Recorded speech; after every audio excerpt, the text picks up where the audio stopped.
বন্ধুরা, আজ আমি তোমাদেরকে লাউ দিয়ে কুলের টক রান্না করে দেখাচ্ছি। দেখো আমি কিভাবে লাউ দিয়ে কুলের টক রান্না করি।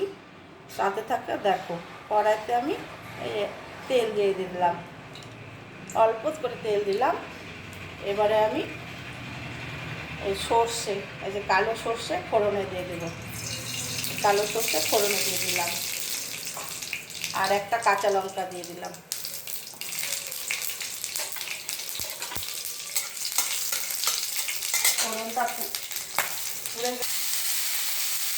এবারে আমি স্বাদ মতো নুন দিয়ে দিচ্ছি,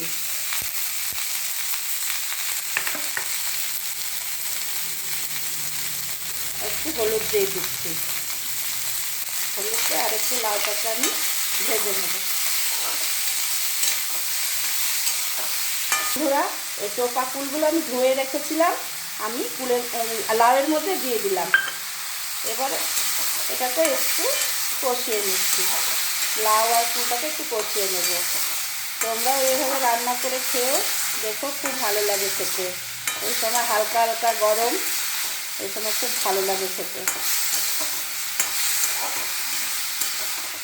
গন্ধটা কাঁচা কাঁচা, যে একটা লাউয়ের গন্ধটা, যে কাঁচা গন্ধ, সেই গন্ধটা চলে গেছে। এবারে আমি পরিমাণ মতন জল দিয়ে দিচ্ছি।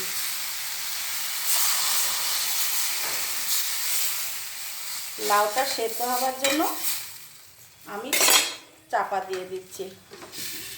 লাউটা এবারে সেদ্ধ হবে। ঢাকনাটা তুলে